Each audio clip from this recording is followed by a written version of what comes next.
then my group and I decided to make the question, how does the art on alternative drinks influence their sales and affect the consumer's life? To do this, we would have to look at 6 main points of the procedure. An introduction, which is the easiest for every presentation.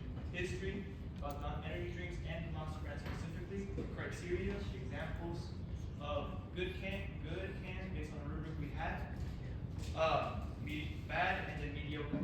And then the conclusion.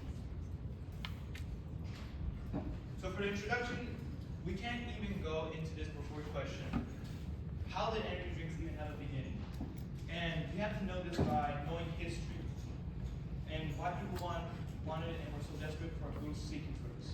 Well, energy drinks weren't just a modern idea. They were an idea that people had back then, before, and located even in Asia.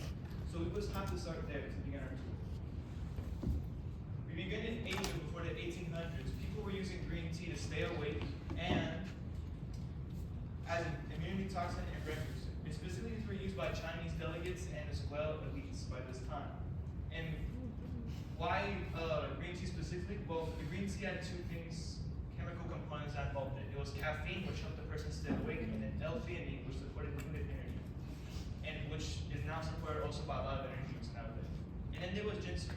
Ginseng has been part of the Chinese traditional medicine for well over 1,000 years. It's considered a supreme herb and as well a super root, and it's considered a cure-all as well because it helps you boost energy, well-being, and strengthen the immune system. Now this is where I was surprised as well in the 1800s. This dude, as you see over here, his name is Angelo Marie, and he created what was the first considered energy tonic in Europe. By the year 1836, he made wine based with cocaine. As crazy as that sounds, this is the first renovated idea of an energy drink at this time. For every 6 fluid ounces of coca plant was involved. People loved this idea because it helped them to stay awake, but also it gave them the psychotic effect of cocaine because it was one of the active ingredients. He wasn't just popular in Italy by himself. He was also popular in US, Italy, and France as well. The reason it was popular is because consumers were responding to not just the caffeine-like boost, but also the psychotic effect of cocaine itself. And at the time, no one understood the downside of this. The tonic was something advertised for people to provide energy for actresses, inventors, and working on life. This is crucial because everybody played a common role here, which were everyday people that needed energy to keep going to their work and did not like the taste of coffee for some reason. Because some people complained it's either too bitter, too sweet, or just bad in total. And then we move, and then 1885, some other person from the US wanted to invent something similar to this, which they made their own. And initially, it was called the Pemberton French Cocoa Wine, made by the American inventor John Pemberton. But then, to comply with government laws, he had to change the wine, which is one of the active ingredients, to carbonated water and then caramel. And then he made the most famous invention now still known to man, Coca-Cola. And by this time, in the 80s and 90s, our landscape starts to shift a little bit. Now medicines in form of elixirs, salves, and pills are at the height of their popularity. These medicinal conditions often claim to ease an incredibly long list of sicknesses and also became known as cure-alls.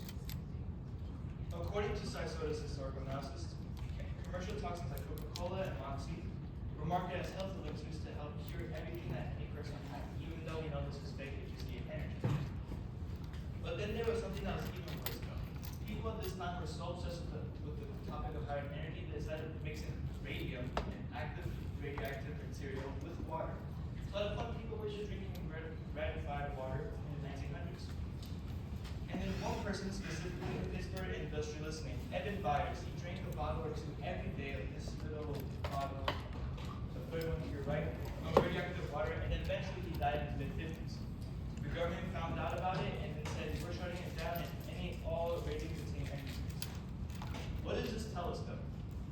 It tells us that people in the early 1900s were working fast lives and were dealing with pressures of modern industrial life. They were looking for something in anything that helped them keep up with the fast pace of this lifestyle. And especially this was popular in urban centers where people were faced with stress more of the modern life and busy schedules. And then when most of these things were not legalized, people had to look for things that help you stay awake and were marketable.